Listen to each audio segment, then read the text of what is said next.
اگر نماز کے دوران ہمیں ماں باپ میں سے کوئی آواز دے یا پھر کوئی بھی ہمیں اگر بلاتا ہے اور ہم نماز پڑھ رہے ہوں تو کیا نماز توڑ کر ہمیں اس کا جواب دینا چاہیے یا نہیں دینا چاہیے؟ الگ الگ صورتیں اس کی بنیں گی، بڑی اہم بات ہے، اس کو مکمل توجہ کے ساتھ سمجھ لیجیے گا۔ سب سے پہلی بات تو یہ سمجھیں کہ اگر ہمیں کوئی بلا رہا ہے اس وجہ سے کہ وہ کسی خطرے میں ہے،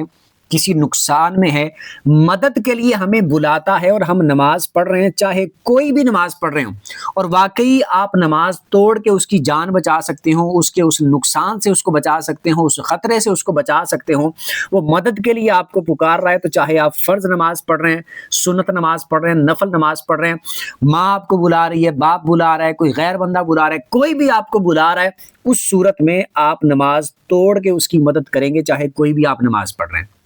آپ پر ضروری ہوگا کہ آپ نماز توڑ کے اس کی مدد کریں، اگر واقعی کوئی سیریس والا معاملہ ہو، اس صورت میں ہے یہ۔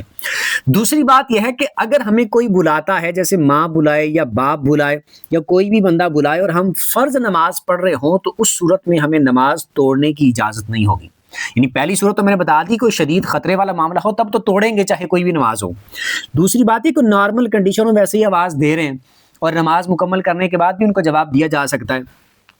تو اس صورت میں یعنی سیریس ایشو نہیں ہے، تو اس صورت میں فرض آپ پڑھ رہے ہیں تو نماز توڑ کے آپ نے اس کا جواب نہیں دینا، بلکہ آپ نے اپنی نماز کو کمپلیٹ کرنا ہے، چاہے آپ کو کوئی بھی آواز دے رہا ہے، چاہے باپ بلا رہا ہے، ماں بلا رہی ہے، ساس بلا رہی ہے، سسر بلا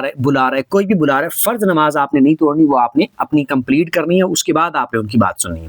اور اگر ہم نفل نماز پڑھ رہے ہوں تو نفل نماز کے بارے میں والدین کے لیے اور خاص طور پر ماں کے لیے یہ موجود ہے کہ اگر آپ نفل نماز پڑھ رہے ہیں اور ان کو نہیں پتا کہ آپ نماز پڑھ رہے ہیں، انہوں نے آپ کو مدد کے لیے بلا لیا ہے، آواز دے لی ہے، تو آپ نفل نماز کو توڑ دیں، ختم کر دیں اور ان کی بات سن لیں، اس کے بعد آپ آ کے ان نفلوں کو دوبارہ سے پھر پڑھ لیں۔